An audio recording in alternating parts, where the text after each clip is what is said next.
Hello दोस्तों, आप सबका बहुत बहुत स्वागत है, अभिनंदन है। आरपीएफ कांस्टेबल 2025 के लिए साथीगण आज 2 मार्च है और साथीगण इसके सेकंड शिफ्टों का दोस्तों एग्ज़ाम खत्म हो गया था। तो साथीगण आइए इस शिफ्ट में दोस्तों किस प्रकार से क्वेश्चन पूछा गया था दोस्तों, एक एक क्वेश्चन आपके कम समय में दोस्तों डिस्कशन करने वाले हैं। तो साथीगण टाइम को वेस्ट ना करते हुए पहला क्वेश्चन देखते हैं कि आपके एग्ज़ाम में दोस्तों किस प्रकार से क्वेश्चन पूछा गया था। तो दोस्तों पहला क्वेश्चन है कि जो 9वीं अनुसूची किस संविधान संशोधन के तहत जो कि जोड़ा गया था। दोस्तों अगर मैं बात करूं इस क्वेश्चन का आंसर, तो भारतीय जो संविधान है ना, 9वीं अनुसूची बेसिकली पहले संविधान संशोधन के तहत जो कि 1951 में दोस्तों जोड़ा गया था, जो आपको याद रखना है। दोस्तों अगर मैं बात करूं इनसे संबंधित आपके एग्जाम में 73वां संविधान संशोधन जो बेसिकली आपके 1992 में दोस्तों जोड़ा गया था। अगर मैं बात करूं दोस्तों इसमें से पंचायती राज के बारे में कहा गया था और इनसे संबंधित बहुत बार आपके एग्जाम में क्वेश्चन पूछा जाता है। उसी तरीके से 74वां संविधान संशोधन 1992 में दोस्तों आपके नगर निगम के बारे में दोस्तों कहा गया। ये दो आपको एक्स्ट्रा इन्फॉर्मेशन याद रखना दोस्तों, आपके एग्जाम में हमेशा दोस्तों आपके संविधान संशोधन से क्वेश्चन आपके एग्जाम में हमेशा दोस्तों पूछा जाता है। अगर साथीगण मैं अगला क्वेश्चन की बात करूं कि तापमान का बेसिकली एसआई इकाई क्या है, दोस्तों ये क्वेश्चन आपके सेकंड शिफ्टों में क्वेश्चन पूछा गया था। अगर मैं बात करूं कि तापमान की एसआई जो इकाई ना दोस्तों, जो कि केल्विन है। अगर मैं बात करूं कि तापमान नापने के लिए केल्विन के अलावा डिग्री सेल्सियस और डिग्री फ़ारेनहाइट जैसे पैमान में इस्तेमाल किया जाता है, इस पॉइंट को याद रखिएगा। और दोस्तों हमेशा आपके साइंस से एक क्वेश्चन आपके इकाई से रिलेटेड क्वेश्चन आपके एग्जाम में रेलवे में हर एक एग्जाम में दोस्तों पूछा जाता है। उसी तरह से दोस्तों आपके आज के कांस्टेबल में भी दोस्तों क्वेश्चन देखा गया, आपको बेसिकली ध्यान रखना है। अगर साथीगण मैं अगला क्वेश्चन की बात करूं कि अशोक की समय जो गुप्त साम्राज्य की राजधानी बेसिकली क्या था। दोस्तों अगर मैं बात करूं कि मौर्य वंश का सबसे ज़्यादा इंपॉर्टेंट अगर मैं बात करूं तो अशोक से क्वेश्चन पूछा जाता है, जो बेसिकली 269 से लेकर 232 के बीच में दोस्तों इनका कार्यकाल रहा था। और इनसे संबंधित आपके कार्यकाल दोस्तों आपके एग्जाम में हमेशा पूछा जाता है। अगर साथीगण मैं बात करूं कि अशोक के समय गुप्त साम्राज्य की राजधानी अगर मैं बात करूं तो पाटलिपुत्र नहीं थी, बल्कि मौर्य साम्राज्य की राजधानी थी। और मौर्य साम्राज्य में राजधानी जो कि प्रांत था, जो बेसिकली इस क्वेश्चन का आंसर आ जाएगा। अगर मैं बात करूं मौर्य साम्राज्य की राजधानी प्रांत यानी कि उत्तर पथ की राजधानी बेसिकली तक्षशिला थी। अवंती राष्ट्र की राजधानी उज्जैन थी। कलिंग प्रांत की राजधानी तौसिली थी और दक्षिण पथ की राजधानी सुवर्णगिरी था। और हमेशा दोस्तों मौर्य वंश की राजधानी से कहीं भी कभी आपके एग्जाम में इस तरीके से क्वेश्चन पूछा जाता है। तो साथीगण बेसिकली आपको याद रखना, आपके एग्जाम में हमेशा क्वेश्चन पूछा जाता है। अगर साथीगण मैं अगला क्वेश्चन की बात करूं कि उत्तराखंड का जो उत्तरायण पर्व है ना बेसिकली किससे संबंध है।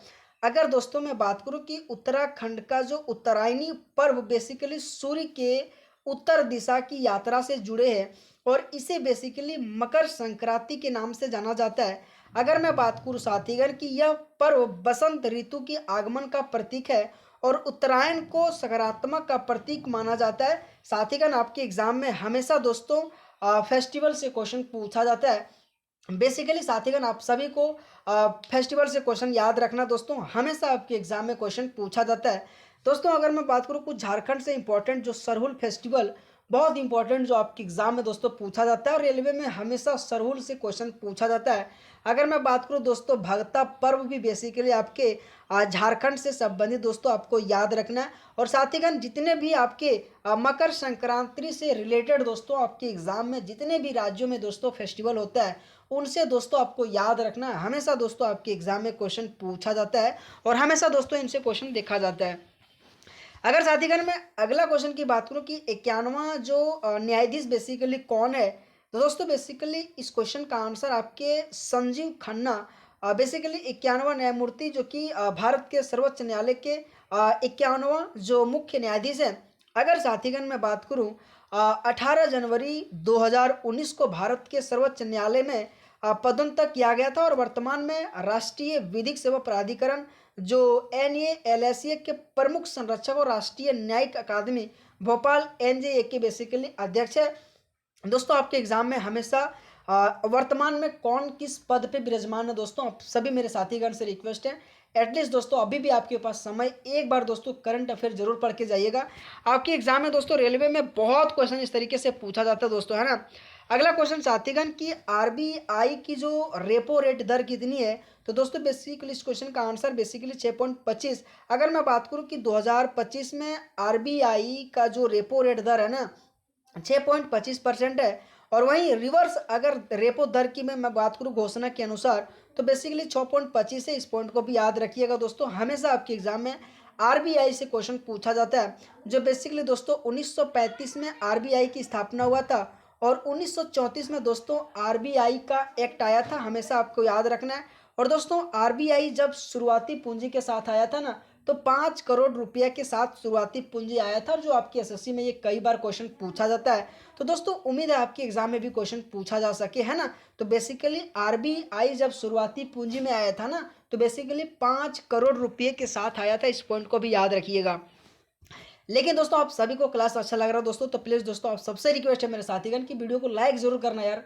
और अगर आपको दोस्तों इसी तरह से आपको वीडियो चाहिए दोस्तों तो आप सभी मेरे साथीगण से रिक्वेस्ट है यार, चैनल को भी आप जरूर सब्सक्राइब कीजिए।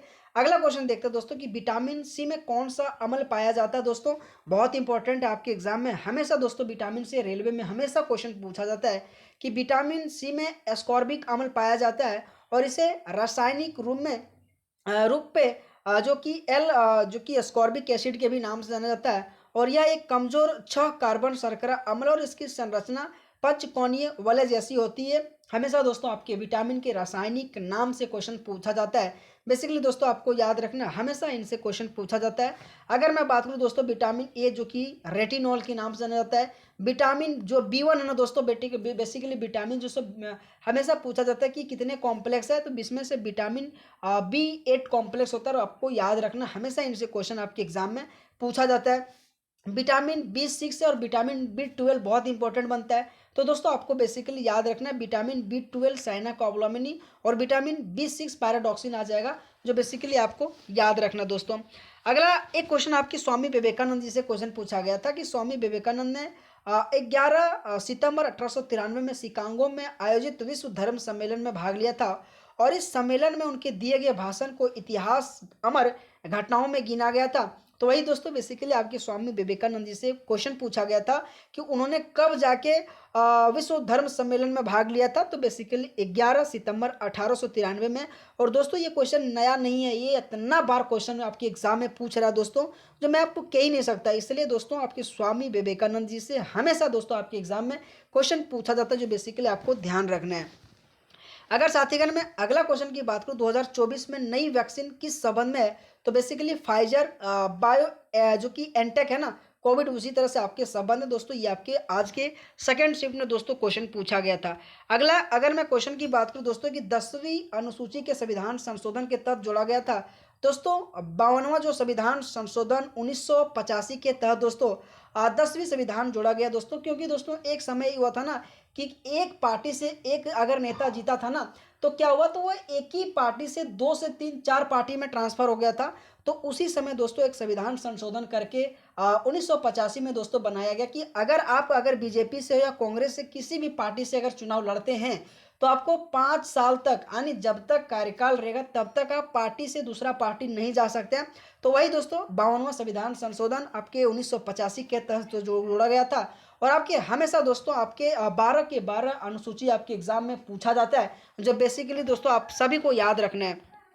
अगर साथीगण मैं अगला क्वेश्चन की बात करूं कि 45वां जो शिक्षा का अधिकार है ना किस संविधान से जुड़ा है? तो बेसिकली अगर मैं बात करूं दोस्तों कि अनुच्छेद 45 6 साल से कम उम्र के बच्चों के लिए प्रारंभिक शिक्षा और देखभाल से जुड़े प्रावधानों करता है और यह आपके एग्जाम में हमेशा क्वेश्चन पूछा जाता है। उसी तरह से दोस्तों आर्टिकल 40 जो आपके ग्राम पंचायत से संबंधित है, जो आपके एग्जाम में हमेशा दोस्तों इनसे क्वेश्चन पूछा जाता है, जो बेसिकली आपको याद रखना है। अगला अगर मैं क्वेश्चन की बात करूं दोस्तों कि नीति निर्देशक जो तत्व है ना दोस्तों उनसे संबंधित एक क्वेश्चन पूछा गया था, जो बेसिकली संविधान के भाग 4 में दोस्तों आर्टिकल 36 से 51 में डीपीएसपी के बारे में दोस्तों कहा गया और उन्हीं को दोस्तों राज्य नीति निर्देशक सिद्धांत कहते हैं दोस्तों। और ये बेसिकली आपके एग्जाम में हमेशा पूछा जाता है कि किस देश के संविधान से लाया गया था? तो बेसिकली आयरलैंड के संविधान से लाया गया था, जो आपको याद रखना है। और ये भी दोस्तों पूछा जाता है कि आयरलैंड के कितने संविधान से लाया गया था, तो बेसिकली आर्टिकल 45 के तहत लाया गया था दोस्तों। और आपको याद रखना दोस्तों, हमेशा इंपॉर्टेंट आपके एग्जाम में आर्टिकल 37 आपके डीपीएसपी से पूछा जाता है। और इसमें यह कहा गया है कि डीपीएसपी को किसी भी न्यायालय के द्वारा नहीं लागू कराया जाता था, इसीलिए आपके आर्टिकल 37 बहुत इंपॉर्टेंट बनता है। तो दोस्तों आप सबको क्लास कैसा लगा, और दोस्तों अगर आप सभी को क्लास अच्छा लगा हो तो प्लीज़ दोस्तों आप सभी से रिक्वेस्ट करता हूं दोस्तों, वीडियो को जरूर लाइक करना और सब्सक्राइब करें। तो आप सभी का बहुत बहुत धन्यवाद दोस्तों, आप सभी का बहुत बहुत थैंक यू सो मच दोस्तों। आप सब